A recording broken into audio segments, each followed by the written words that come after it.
What's going on, guys? Thank you guys so much for coming back for another episode of our 7-Minute News. I'm Stubbs121, and I certainly appreciate you stopping by. If you guys do like what you see, definitely don't forget to hit that sub button, that like button, and that bell button to be notified of any new videos that are coming out. We're covering the news today. We're covering 3 major topics today that I'm really excited to bring to you guys. A little bit with Activision Blizzard, a little bit with Activision Blizzard as well too. We're also talking about Cyberpunk 2077, and some in-person events are finally starting to come back as far as gaming news. So I'm really excited about that. So let's get underway. Let's get this thing started, and we'll take it from there. Cool. All right, guys, first up on our list. Now, a while ago, we actually covered a story in regards to Bobby Kotick, the CEO of Blizzard-Activision, and his $30 million salary, as well as them laying off over 800 employees despite having a profitable year.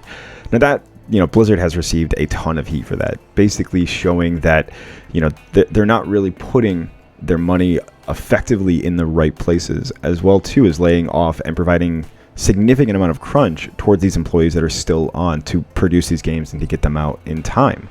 Now every year, roughly every single company, and this is basing it off the S&P 500.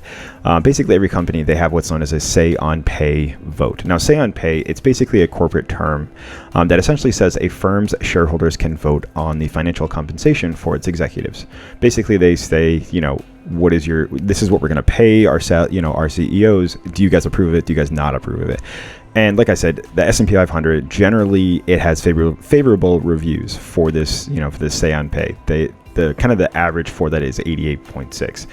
Blizzard, though, unfortunately, has significantly dropped year after year after year. Now, this year, it was actually 54% approved of what the pay is for their CEO. Now, that is insane, because it's showing that people are actually not overly happy where their money is being invested. It's showing that people kind of on the lower end of the ladder are not happy. They're not happy with where they are. They're not happy with where their money is, as well too. The investors that are donating or kind of providing money to these companies to make money on their returns, they're not happy as well too. They're not happy that money is being situated more towards the higher end and not towards the individuals that are actually creating and developing this game.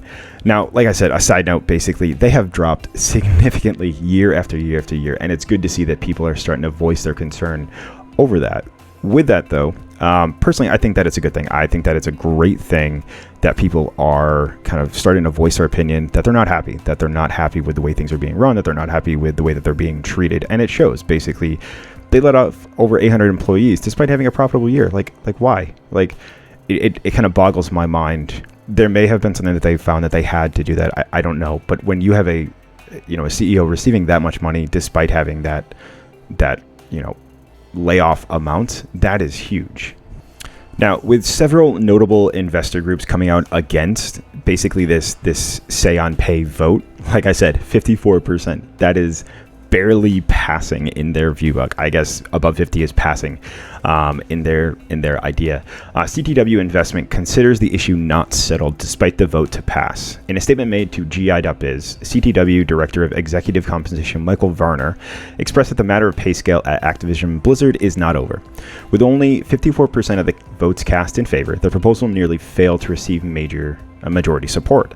It appears Activision did just enough arm twisting for the measure to pass, Varner told the site. Most importantly, though, keep in mind that the say on pay votes in the 50% range are extremely rare. Less than 4% of the companies in a broader Russell 3000 index receive support that low, and the average support for the say on pay proposal, like I said, for the S&P 500 is 88.6.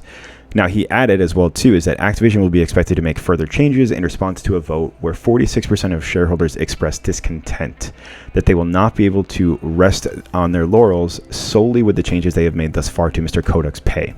Also, this marks the 6th time, like I had said as well, too, in the past 8 years, Activision has received less than 70% for the say on pay proposal, and the 2021 vote is the lowest support the company has received on the proposal in its history. Like I said, I'm actually really happy with this. I'm glad that people are starting to voice their concern. I'm glad that people are starting to say, hey, this is not right. We need to put our money towards other things, not someone who appears to just kind of be taking a paycheck and getting out of there. What are your guys' thoughts on this? Are you guys happy with this? Are you guys concerned about this? Let me know what your guys' thoughts are in the comments below. All right, guys, next up on our list, we're going to be talking about Cyberpunk 2077. Now, did anyone play it? Did you play it? How about you in the back? Did you? Oh, no, you're just brushing your hair. Sorry. I was really curious. It just looked like you were raising your hand, but I could be wrong. I'm sorry. But hey, good news, guys. It's coming back to the PlayStation Store. How many of you are really excited? Anybody? Oh, nope, you're still brushing your hair. Sorry. I thought you were raising your hand again. Yeah, basically that's how I feel. With that, though, is a tweet that was sent out by PlayStation basically saying, do not play it on the PlayStation 4. They said, it's back, it's ready, it's good for PlayStation 5, PlayStation 4 Pro, but don't play it for the PlayStation 4 if that's what you have. Personally, I think this is a very poor response. If one of the games that you guys were touting so much, or at least CD Projekt Red was touting so much as being the next, push, the next great thing, right after The Witcher, and basically to say, hey, sorry, it's not going to work on here. You guys are just going to have to deal with it for the time being. I don't think that's a really good plan. It just kind of shines the light on PlayStation not really having the best interest in mind for their players, I think, as well, too. Taken from a quote from Leanna Rupert from Game Informer. There's no denying that this has been an incredibly trying time for this team. Even before the launch of Cyberpunk 2077, studio leadership has admitted to crunch in the past following the development of The Witcher 3. After the culture came to light, there were promises to do better, but it quickly became clear that the promise of a more stable, working environment was not honored. Instead, leadership chose to bury the issues that plagued the development, and the result left us with one of the worst launches in gaming history. The developers themselves have even questioned those in charge, including investors, as to what is going to be done to ensure this doesn't happen again. With the future of Cyberpunk 2077 in question, and The Witcher as an ultimate goal for the team to return to, there's a lot about the CPDR culture that needs to be addressed both internally and regarding their tarnished reputation with the public.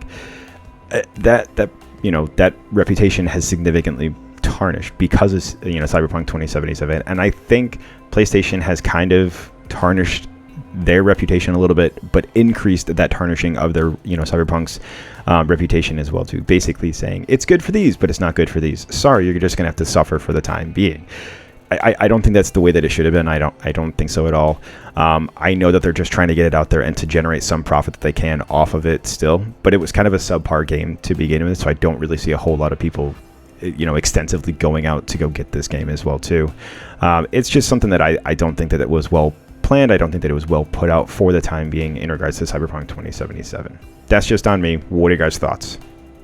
All right, guys, last topic for the day. So everyone knows that this past year and a half has been a pretty tough time for everybody. It's been really rough with everything going on and stuff, and so many of those people that we've held close in our lives that maybe have lost or we just haven't seen in such a long time because of everything. And my heart certainly does go out to those who have lost loved ones over the past year and a half. But things seem to kind of be looking up, which is a good thing. The vaccine is out. I got mine right away, and I'm certainly not going to voice my opinion whether you should or shouldn't get the vaccine. That's your choice. You have every right to make that decision if you choose. But with that being said, though, things are starting to open up. Things are starting to kind of return back to normal, which is great. My dad and I went to a ballpark. We did have to provide our vaccines, though, which, that makes sense. It certainly does. Movie theaters are open up. Dining is opening up. Disney World is opening up. I mean, it's great things that we're kind of slowly returning back to that normal. Am I still a bit nervous? You're damn right I'm still nervous. Am I a little bit concerned? Of course, But it's good to see that people are starting to kind of return back to things and kind of moving forward past this, which is really good. With that, though, is that events are starting to come back as well too. Concerts are starting to be booked up here pretty shortly. The Olympics are coming back. Do I think it's a great idea because it's in Japan because of the pandemic? I think is not doing so well over there. I'm not 100% sure. But events are starting to open up, which is huge. That's fantastic. And with that, though, one of the biggest events for gaming and gaming news, as well as streamers, YouTubers, and bloggers, is PAX. Actually, PAX West is actually going to be coming back, which is really, really exciting. So I'm super excited for that. That is going to be going on from September 3rd to the 6th. So I hope that you guys are really excited for that. And the great thing, though, is that it's going to be an all-person event. An in-person event. So people are actually going to be able to attend this event, which has been canceled for the past year and a half, as well as PAX East and numerous other events very similar to this. Will you have to bring a vaccine card to show proof that you have it? I don't know. It's so far away in September that they may not require, but they are basing it off of CDC requirements as well as the surrounding area where it's going to take place.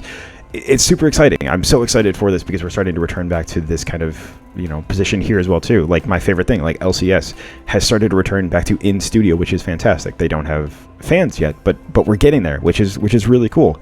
So I'm really excited for this. Now, they haven't really addressed when the badges are going to go on sale for you to purchase, but they are going to be going on sale within, they said, roughly the next 2 weeks. So keep an eye out for that as well too.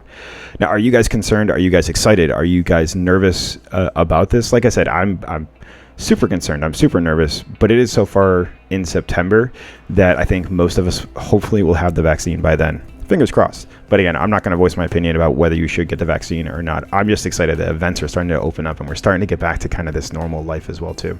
Let me know your comments below. Let me know what you think. Are you concerned? Are you nervous? Are you excited? Who knows? We'll go from there. So that wraps up our news. We covered 3 huge topics, I would say. The say on pay in regards to Blizzard-Activision CEO Bobby Kotick and his pay salary, which I think is astronomically huge. I don't think anyone should receive that much money, but hey, who knows?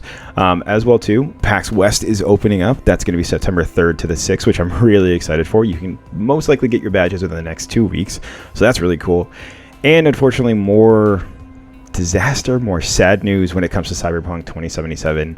The Reputation and PlayStation not really signaling a return for PlayStation 4 users. So I'm kind of really, I'm pretty upset with that for all you PlayStation 4 users. But though, thank you guys so much for being here for the latest 7-minute news. I'm really excited that you guys decided to stick through this. It was a lot of fun. I love doing this. It's great because I get to review a lot of news and kind of bring it to you guys, put a little bit of spin on it myself, just kind of go off script if I can too. Like I do have a script in front of me, but I try to follow and just kind of go off script a little bit sometimes to just talk to you guys because it's a lot of fun to do. But with that being said, guys, thank you guys so much for being here. It means the whole world to me. I love you guys. You guys are the best. If you guys do like what you see, if you guys do like what you see, definitely don't forget to hit that sub button, that like button, and that bell button to be notified of any new videos that are coming out. And with it being said, guys, don't forget to be awesome. Don't forget to love, because hell, we could always use it. And I'll be sure to catch you guys on the next video. Bye, guys.